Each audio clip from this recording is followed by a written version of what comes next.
बिस्मिल्लाहिर्रहमानिर्रहीम। अस्सलाम वालेकुम नाज़रीन, आप यूट्यूब चैनल देख रहे हैं। मैं इमरान खान हूँ। पाकिस्तान की सियासत में माहौल बहुत गर्म हो गया और ये गर्म होता है DGISPR की प्रेस कॉन्फ्रेंस के बाद। मैंने आपको बताया कि इस प्रेस कॉन्फ्रेंस का जो वन लाइनर मुझे समझ आया वो ये है कि DGISPR ने अपनी ही फ़ौज के ऊपर एक खुदकुश हमला कर दिया। इमरान खान साहब ने गुज़िश्ता 3.5 साल में फ़ौज पे जितने इल्ज़ामात लगाए वो साबित करने के लिए उनके पास कुछ भी नहीं था, लेकिन इस प्रेस कॉन्फ्रेंस ने वो सब कुछ साबित कर दिया। मेरे ख्याल में इससे बड़ी इमरान खान की कामयाबी और कोई हो नहीं सकती। लेकिन 9 मई को क्या हुआ था 2023 में? हुआ ये था कि पाकिस्तान की मिलिट्री एस्टेब्लिशमेंट इमरान खान साहब को घेर घार के अपने मैदान में ले गई थी। यानी जो एहतजाज हुआ उसको जिस किस्म का रंग दे दिया गया, बाद में जो कुछ किया गया, मिलिट्री एस्टेब्लिशमेंट इमरान खान को अपने मैदान में यानी ताकत के मैदान में ले गई थी, सियासत के मैदान से घसीटते हुए। और ताकत के मैदान में उनके पास मुसल्लह लोग हैं, उनके पास पूरा सिस्टम है। तो फिर 36,000 लोगों को गिरफ्तार किया गया। वो 2-3 दिन के अंदर ही 10,000 बंदा गिरफ्तार हो गया था। 36,000 लोग गिरफ्तार हो गए, 64,000 लोगों पे मुकदमे दर्ज हो गए और पता नहीं क्या कुछ किया है इन्होंने। 1 लाख घरों के ऊपर छापे मारे, लोगों के घर बार तोड़ दिए। ये लोगों के घरों में घुसते थे, उनके घरों के जो कमोड्स हैं वो तक तोड़ देते थे, बेसन तक तोड़ देते थे। इन्होंने फर्नीचर तोड़ दिए, गाड़ियाँ, मोटरसाइकिलें, TV, हर चीज़ तोड़ दी लोगों के घरों की। कहाँ से कहाँ धकेल दिया पाकिस्तानियों को। वो नफरत हमेशा रहेगी एस्टेब्लिशमेंट के साथ, ये उससे भाग नहीं सकेंगे। ये जो इस मरतबा हुआ, इमरान खान जेल में बैठकर मिलिट्री एस्टेब्लिशमेंट को वापस घसीट के अपने मैदान में ले आया। सियासत का मैदान इमरान खान है। इससे पहले जो मिलिट्री एस्टेब्लिशमेंट है वो ताकत के मैदान में इमरान खान साहब को ले गई थी। अब इमरान खान वापस घसीट के सियासत के मैदान में मिलिट्री एस्टेब्लिशमेंट को ले आया। ये उसका मैदान है। यहाँ पे DGISPR ने बहुत बड़ी बड़ी गलतियां कर दी और इन गलतियों को अगर एक लाइन में बयान किया जाए तो वो ये है कि DGISPR साहब ने अपनी फौज पे खुदकुश हमला कर दिया। पाकिस्तान तहरीक इंसाफ जिसकी कुछ हवा कम हुई थी, या पाकिस्तान तहरीक इंसाफ जो मोमेंटम नहीं बना पा रही थी, DG साहब ने कमाल मोमेंटम बनाया। हमने बड़े अरसे के बाद वो मनाजिर देखे जो पहले दिखाई नहीं दे रहे थे। यानी पेशावर वाले जलसे में जिस तरह लोग निकल कर आए हैं और जिस तरीके से वो जलसागाह भरी है, और जैसे वहाँ पे लोग आसपास इर्द गिर्द मौजूद थे, जो रिपोर्टर्स वहाँ से रिपोर्ट कर रहे हैं, जिन लोगों से मैंने बात की, बहुत सारे हमारे ऐसे जर्नलिस्ट हैं जिनका कहीं पे झुकाव भी नहीं है। हमें तो मार मार के इन्होंने एक तरफ खड़ा कर दिया ना, लेकिन बहुत सारे हमारे जर्नलिस्ट हैं जिनका कोई झुकाव ही नहीं है। वो जर्नलिस्ट अपने मुंह से चिल्ला चिल्ला कर कह रहे हैं कि जनाब ये कमाल हो गया। अवाम के अंदर बहुत गम गुस्सा है, बड़े जोश और जज्बे के साथ बहुत बड़ी तादाद में लोग निकल कर आ गए हैं। अब लोग निकल कर आए हैं, वहाँ पे जो तकारीर हुई वो तो एक अलग बात है, लेकिन यहाँ पे सीखने के लिए कुछ है कि पाकिस्तान तहरीक इंसाफ कितनी मैच्योर हो गई है लड़ाई लड़ते लड़ते, कि तहरीक इंसाफ ने DGISPR को गाली का जवाब गाली से यहाँ भी नहीं दिया। एक दिन पहले भी गाली का जवाब गाली से नहीं दिया, यहाँ भी नहीं दिया। लेकिन पब्लिक को तो नहीं रोक सकता ना कोई, पब्लिक के मुंह पे हाथ नहीं रख सकता। जब भी कोई ऐसी बात होती थी तो पब्लिक वही बोल रही थी जो DG साहब बोल रहे थे। अब लोग बड़ों से सीखते हैं। DGISPR ने जो लफ्ज़ इस्तेमाल किया पूरे जलसे के अंदर, लोग उसी लफ्ज़ से मुखातिब कर रहे थे। ये बड़ा नामुनासिब है जो DG साहब ने काम किया और लोगों को सिखाया। ये नहीं होना चाहिए था, इसकी कोई गुंजाइश पाकिस्तान की सियासत में नहीं होनी चाहिए थी। अब हैरत की बात मुझे ये है कि पाकिस्तान के जितने भी जमहूरे हैं, चाहे वो MKM वाले हों, चाहे वो पीपल्स पार्टी वाले हों, चाहे वो नून लीग वाले हों, चाहे बाकी जमातों वाले हों, ये जमहूरे सारे के सारे आगे प्रेस कॉन्फ्रेंसें कर रहे हैं और इनके ऊपर बेचारों पे दबाव डाला गया कि आओ यार आके हमें जो है वो आप कहो आकर के हमने ठीक किया है। तो अब वो जमहूरे कह रहे हैं जी हम 100% मुत्तफिक हैं, जो DG ने कहा। DGISPR ने जो कहा जी हम उससे मुत्तफिक हैं। वो खैबर पख्तूनख्वा से PMLN के लोग आ गए, वो उधर से जो है ऊपर से बलूचिस्तान का वज़ीर आला आ गया, MQM के बंदे इकट्ठे होकर बैठ गए, फारूक सत्तार वगैरह ये सारे। अब अंदाज़ा करें कि ये मुस्तरद शुदा शक्लें हैं। अवाम ने इनके ऊपर मोहर लगाई हुई है कि हमने इनकी शक्ल भी नहीं देखनी। अवाम ने इन शक्लों को मुस्तरद किया हुआ है और ये शक्लें जो हैं ये इनको इस्तेमाल किया जा रहा है मिलिट्री एस्टेब्लिशमेंट की जानिब से कि आप हमारी इज्जत बहाल करवाएं। लेकिन मामला फ़ौज की इज्जत का नहीं है। फ़ौज का तो इज्जत बेइज्जती का रोला ही नहीं है। अभी उन्होंने एक लड़ाई लड़नी है, कौम फ़ौज के साथ खड़ी हो जाएगी। ये देखें ना, अभी एयरफोर्स ने इंडिया को मारा, कौम ने कितना अप्रिशिएट किया एयरफोर्स को। अभी जो हमारी ज़मीनी अफवाहें जाएँ कश्मीर का एक हिस्सा आज़ाद करवा लें, कौम बड़ी खुश हो जाएगी, शाबाश देगी। लेकिन जो गुंजाइश नहीं निकल रही ना, वो मिलिट्री एस्टेब्लिशमेंट के बारे में नहीं निकल रही। जो बड़े जर्नैल है या क़यादत है जो पॉलिसी बना रहे हैं बिला वजह। हालांकि कायदे-आज़म मोहम्मद अली जिन्ना ने इन्हें मना किया था कि तुमने पॉलिसी नहीं बनानी, इनकी खोपड़ी में बात घुसती नहीं है। और भाई कायदे-आज़म ने आप लोगों को समझाया कि आप लोगों ने पॉलिसी नहीं बनानी, ये हमने आपको ड्यूटी नहीं दी, ये जिम्मेदारी आपने बिला वजह नहीं उठानी, आपने आराम से बैठना है और हुक्म का इंतज़ार करना है। जो आपका सिविलियन हाकिम आपको हुक्म देगा आप उसको बजा लाएंगे, बस आपने इतना काम करना है। आपने अपने दिमाग पे ज़्यादा जोर नहीं देना, आपने बंदूक हाथ में रखनी है सिर्फ। लेकिन ये पॉलिसियां बनाना शुरू हो गए। अब वो जो पॉलिसियां बनाने वाले चंद जर्नैल या मिलिट्री एस्टेब्लिशमेंट जिसे हम कहते हैं, इन लोगों के लिए पब्लिक में गुंजाइश नहीं निकल रही। अब ये फौज को बतौर कवर इस्तेमाल करते हैं। अब ये जितने भी आए ना जमहूरे, ये सारे के सारे क्या कह रहे हैं?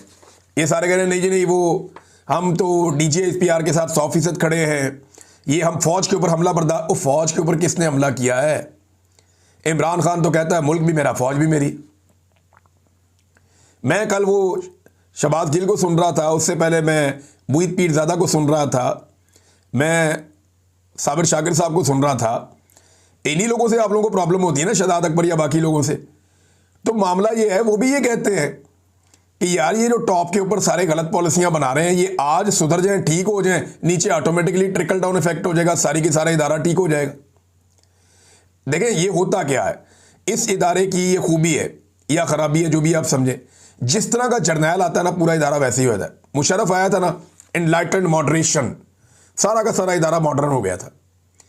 इतने मॉडर्न हो गए थे कि बस सरेआम मॉडर्न हो गए थे। फिर देखें उसके बाद ज़ियाउल हक आया था, उससे पहले वो बड़ा रिलीजियस टच लेकर आया था, सारा इदारा नमाज़ों पे लग गया था। तो ये ऊपर से नीचे ट्रिकल डाउन इफेक्ट आता है।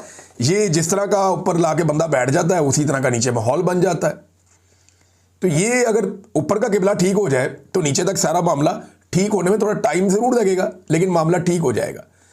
अब आप एक एक बंदे को पकड़ के तबलीग नहीं कर सकते, आपने टॉप पे ठीक करना होता है, बाकी सब ठीक हो जाता है। ये बात मुख्तलिफ लोग मुख्तलिफ अंदाज में समझाते रहते हैं, लेकिन मामला क्या है, ये फौज का कवर ले लेते हैं। ये ना फौज के ऊपर चढ़ाई, फौज के साथ बदतमीजी। इमरान खान कहता है मुल्क भी मेरा फौज भी मेरी।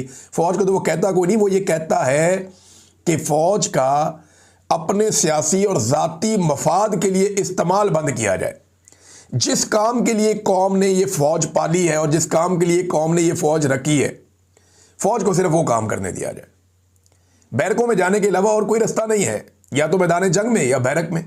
यही फौज की ड्यूटी है। या फौज को अगर कहीं बुलाया जाए मदद के लिए तो उनको वो आना चाहिए, बिल्कुल आना चाहिए, उनकी वो आईनी जिम्मेदारी है। लेकिन खुद से वो पॉलिसियां बनाए, इसकी कोई गुंजाइश नहीं है। लेकिन ये सारे जमहूरे बैठ के अब जो है वो टीवी चैनल्स के ऊपर इनको दिखाया भी जा रहा है, और जमहूरे बैठे हुए टीवी चैनल के ऊपर बैठ के कह रहे हैं नहीं जी नहीं, ये जो है फौज के साथ लड़ रहे हैं, हम जनाब साथ खड़े हैं, इदारे एक जैसे। इस तरह की शक्लें आप अपने साथ खड़ी करेंगे ना, इदारे की भी बदनामी हो जाएगी और काम नहीं बनेगा। क्योंकि इमरान खान का जो फॉलोअर है ना, वो बहुत अजीब किस्म का है। मैं अभी जलसे पे नहीं आया, लेकिन ये बड़ी ज़बरदस्त बात एक औरिया मकबूल जान साहब ने की, क्योंकि उन्होंने बात की है तो ये क्रेडिट उन्हीं को जाता है, जिस तरह उन्होंने इसको एक्सप्लेन किया। मामला भी यही है कि इमरान खान का दिफा करने वालों पर सूरज गरूब ही नहीं होता, सूरज गरूब नहीं होता इन पे, जो लोग इमरान खान का दिफा करते हैं। ये कहावत नहीं है, ये हकीकत है। एक तरफ देखें, इन्होंने पेड किस्म के बंदे रखे हुए, किसी के 15 फॉलोअर हैं, किसी के 25 फॉलोअर हैं, बस इतना ही है। और वो दिन रात गालम गलोच बदतमीजी वो लोग कर रहे हैं जो PMLN ने और पीपल्स पार्टी ने या दीगर को इन्होंने, अब तो उन्होंने भी डिजिटल मीडिया अपना एस्टेब्लिशमेंट ने भी बनाया हुआ है। ये दिन रात गालम गलोच के अलावा काम ही कोई नहीं कर रहे। गद्दारी के सर्टिफिकेट बांटी जाओ, तू भी गद्दार, तू भी बागी, तू भी गंदा, वो ये है, वो सिक्योरिटी थ्रेट है, और गंदी गालियां मां बहन, इन्होंने दिन रात एक किया हुआ है। और ये जाली अकाउंट, एक तरफ पैसा खर्च करके बेचारे इतनी मेहनत करके इतनी मुश्किल से सारा कुछ करते हैं, साथ अपनी ब्रांडिंग भी करते हैं। देखिए इसमें एक बड़ी अजीब चीज़ ये है कि एक ही अकाउंट एक वक्त में लोगों को गंदी गालियां दे रहा होता है, गलीज तरीन ट्वीट कर रहा होता है, दूसरे के अंदर वो कह रहा होता है जी आलम इस्लाम का लीडर आसिम मुनीर या नवाज शरीफ मेरा कायद, नवाज शरीफ का कोई सानी नहीं, इस किस्म की। यानी आप ये कैसी ब्रांडिंग कर रहे हैं? वो दिमाग काम कर रहा है आपका कि एक अकाउंट जो गालम गलोच करने वाला अकाउंट है, वो अगले ही पल में आपको उठाकर कहां से कहां पहुंचा रहा है। और लोग फिर गेम समझ जाते हैं, लोग बेवकूफ नहीं है। हर आदमी डिजिटल मीडिया को समझता है, ये बहुत आसान मीडियम है, मुश्किल नहीं है। इन्होंने जब इसको डिजाइन किया तो इस तरह डिजाइन किया ताकि हर आम आदमी को समझ आ जाए, चाहे वो ट्विटर है, चाहे वो फेसबुक है, चाहे वो यूट्यूब है, चाहे वो इंस्टाग्राम है, ये बड़ा सिंप्लीफाई करके इनको डिज़ाइन किया गया है। बहरहाल आ रहे हैं और ये सब कहते हैं कि इमरान खान का दिफा करने वालों में प्रॉब्लम यह है कि उधर पैसे खर्च नहीं होते। इमरान खान का दिफा करने वालों पर सूरज ग्रुप नहीं होता। वो चंद घंटे जहर उगलते हैं इमरान खान के मुखालिफिन, फिर गवादर से लेकर गिलगित बल्तिस्तान तक इमरान खान से प्यार करने वाले लोग उठते हैं और इमरान खान के दिफा का परचम थाम लेते हैं। फिर इस परचम का सफ़र शुरू हो जाता है सूरज के साथ साथ। मशरिक़ वस्ता में पाकिस्तानी आ जाते हैं, उसके बाद वो ये परचम पकड़ लेते हैं और उसके बाद यूरोप के लोग इसमें शामिल हो जाते हैं जो पाकिस्तानी वहाँ पे हैं। पाकिस्तान में रात हो रही होती है, वहाँ पे शाम हो रही होती है, दिन हो रहा होता है, और वो वहाँ से ये सारी चीज़ें थाम लेते हैं और वो इस पे हिस्सा बन जाते हैं। थोड़ी देर के बाद जब वहाँ पे अंधेरा छा जाता है तो अमेरिका में सुबह हो जाती है, कनाडा में सुबह हो जाती है। वहाँ जो लाखों ओवरसीज़ पाकिस्तानी है वो शुरू हो जाते हैं इमरान खान का जो दिफा का परचम है वो थाम लेते हैं, और उसके बाद ऑस्ट्रेलिया और न्यूजीलैंड, और फिर घूम के वापस पाकिस्तान। तो 24 घंटे इमरान खान साहब का जो दिफा करने वाले लोग हैं उनके ऊपर सूरज ग्रुप नहीं होता, वो मुतहर्रिक रहते हैं हर वक्त कहीं ना कहीं से। तो इसकी वजह से इन्हें समझ नहीं आ रही कि इमरान खान का मुकाबला करें कैसे। अरबों रुपया खर्च करने के बावजूद ये अब तक इमरान खान साहब के बयानिए का तोड़ नहीं निकाल सके, और अब इस तरह की शक्लें ये जो मुस्तरद की हुई हैं पब्लिक ने, उन्हें ला ला कर बिठाया जा रहा है और कोशिश किया जा रहा है कि कुछ ना कुछ हो। अच्छा, पाकिस्तान तहरीक इंसाफ ने बड़ी मैच्योरिटी का सबूत दिया। डीजी ISPR अहमद शरीफ साहब की गाली के जवाब में उन्होंने गाली नहीं दी। मैं सोशल मीडिया की बात नहीं कर रहा, मैं तहरीक इंसाफ की जो पॉलिटिकल क़यादत जिन्होंने कल एक प्रेस कॉन्फ्रेंस की थी और जिन्होंने आज एक जलसा किया, मैं उनकी बात कर रहा हूं। अब यहां देखें, जो सुहेल अफरीदी ने डीजी ISPR को मुखातिब किया, उन्होंने कहा डीजी ISPR ने मेरे बारे में गलत अल्फाज का इस्तेमाल किया, मैं कबायली हूं, ऐसी तरबियत नहीं कि गालियां दूं। डीजी ISPR और जाली सेनेटर और वज़रा में फ़र्क होना चाहिए, यानी एक जाली सेनेटर में और एक डीजी ISPR में फ़र्क तो होना चाहिए, जाली वज़रा के अंदर और डीजी ISPR में फ़र्क तो होना चाहिए। फिर उन्होंने बाद में इमरान खान के बारे में डीजी ISPR को कहा कि आप नाम क्यों नहीं लेते, नाम लेना इसका उसका, ऐसे क्यों बोलते हैं आप, नाम लें उसका, इमरान अहमद खान न्याजी, और ये नाम हमेशा याद रखना। ये भी सुहेल अफरीदी ने कहा। बड़ी लंबी उन्होंने तकरीर की। मैं एक और चीज़ देख रहा था, मुझे हैरत भी हो रही थी कि जब वो सुहेल अफरीदी ने कहा कि मैं 100 अरब रुपया खर्च करने जा रहा हूँ पेशावर के ऊपर, पेशावर से आए हुए थे ना सारे लोग और बहुत बड़ा जलसा था, मैं 100 अरब रुपया खर्च करने जा रहा हूँ पेशावर पे, लोगों के अंदर मैंने जोशो खरोश ही नहीं देखा। मैं ये देख रहा हूँ जब भी वो तरक्याती मनसूबों की बात करते हैं, वो दीगर चीज़ों की बात करते हैं, लोगों को जोश नहीं आता, लोग उसके ऊपर रिस्पॉन्ड नहीं करते। लोगों को पता है इनकी जिम्मेदारी ये काम इन्होंने करना ही करना है, ये जो बजट अब इन्हें देते हैं इसके साथ इन्होंने पब्लिक का काम करना है। लेकिन असल प्रॉब्लम क्या, जो एस्टेब्लिशमेंट का भी प्रॉब्लम है, जब वो इमरान खान का नाम जलसे में लेते हैं पूरा जलसा गर्म हो जाता है। पठानों की सुई वहीं अटकी हुई है अभी तक। अली अमीन गंडापुर साहब जहां पे लाशें छोड़कर आए थे ना, जख्मी छोड़कर आए थे डी चौक में, पठान अभी तक वहीं फंसे हुए हैं। वो जब भी कोई जलसा होता है, कोई इवेंट होता है, वो बार बार कहते हैं कि डी चौक डी चौक डी चौक, सुई वहीं पे अड़ी हुई है कि डी चौक जाना है। ये तो फिर खौफजदा नहीं हो रहे लोग तो मौत को गले लगाना चाहते हैं, ऐसे लगता है। लोग तो मौत का खेल खेलना चाहते हैं, वो तो ये चाहते हैं कि वो फिर चले जाए। ये तो लीडरशिप उन्हें रोक रही है। फर्ज करिए लीडरशिप ना हो, कल को आप गवर्नर राज लगा दें खैबर पख्तूनख्वा में, तो फिर इन लोगों को रोकने वाला कौन होगा?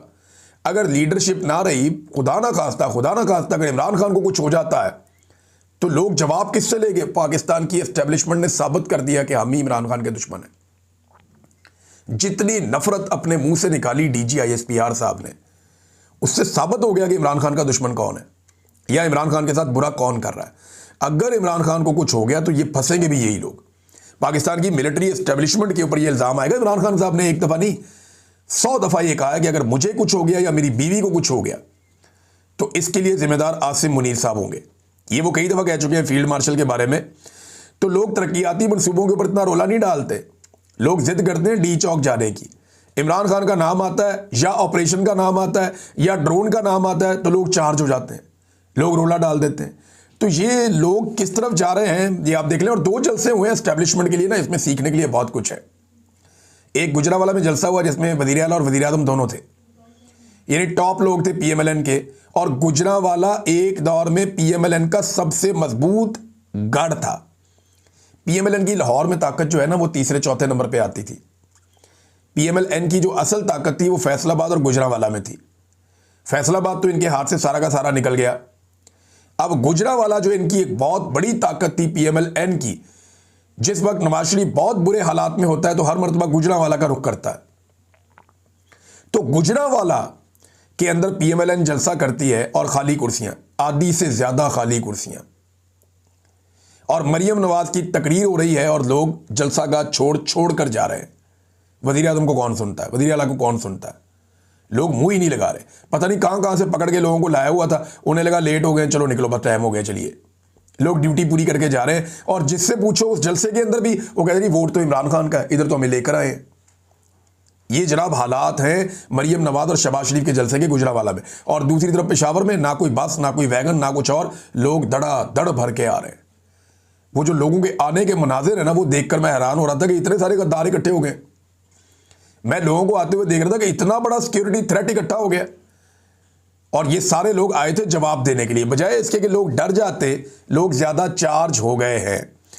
लम्हा फिक्रिया यह है कि 4 साल तक कोशिश करने के बावजूद एस्टेब्लिशमेंट आज भी गुजरांवाला और पेशावर के जलसों का फर्क देख ले और फिर ये देखे कि गुस्सा और फ्रस्ट्रेशन से बढ़ना चाहिए या उनकी अकल वापस आनी चाहिए। गाली का जवाब गाली से नहीं दिया, बल्कि शाहिद खटक कह रहे थे कि हम ज्यादा बेहतर गाली दे सकते हैं, लेकिन हम गाली नहीं देंगे। अल्लामा राजा नासिर अब्बास साहब ने कहा कि ये अंदर से टूटे हुए हारे हुए लोग हैं, ये ज़हनी मरीज हैं। ये सारे के सारे इन ज़हनी मरीजों से मुकाबला है जो पाकिस्तान के लिए सिक्योरिटी थ्रेट हैं, पाकिस्तान की सालमियत के लिए ये लोग खतरा है। महमूद अचकज़ई साहब ने 2 बड़ी इंपॉर्टेंट बातें की आज के जलसे में। एक, उन्होंने कहा कि सुनने में आ रहा है कि गवर्नर राज लगाने की बातें हो रही हैं। जिस दिन ये गलती करेंगे वो लोग तो पख्तूनख्वा का हर चौक डी चौक बनाएंगे और लाखों की तादाद में अवाम निकलेगी। गैर जमहूरी कुव्वतें बुखलाहट का शिकार हो चुकी हैं। वो इतनी बुखलाई हुई हैं कि कल वर्दी में एक शख्स गालियां दे रहा था। ये महमूद अचकज़ई साहब ने कहा। फिर उन्होंने कहा कि DGISPR से कहता हूं कि आइन के तहत सिक्योरिटी रिस्क वो है जो आइन मुअत्तल करता है और आइन में नहीं मानता। सिक्योरिटी रिस्क हम नहीं है, वो लोग हैं जिन्होंने आइन को मुअत्तल किया, उसे पैरों तले रौंदा, उसकी खिलाफ वर्जी की। नाज़रीन, बुखलाहट का आलम मैं आपको यहां पे बताऊं तो आपको बड़ा मजा आएगा ये खबर देख के। जियो के ऊपर एक बड़ी हेडिंग टाइप लगी हुई थी कि जनाब PTI के रहनुमा पार्टी छोड़ गए, फौज पर तनकीद से दिल बर्दाश्ता हो गए, इस किस्म की हेडलाइन लगी थी जियो पे।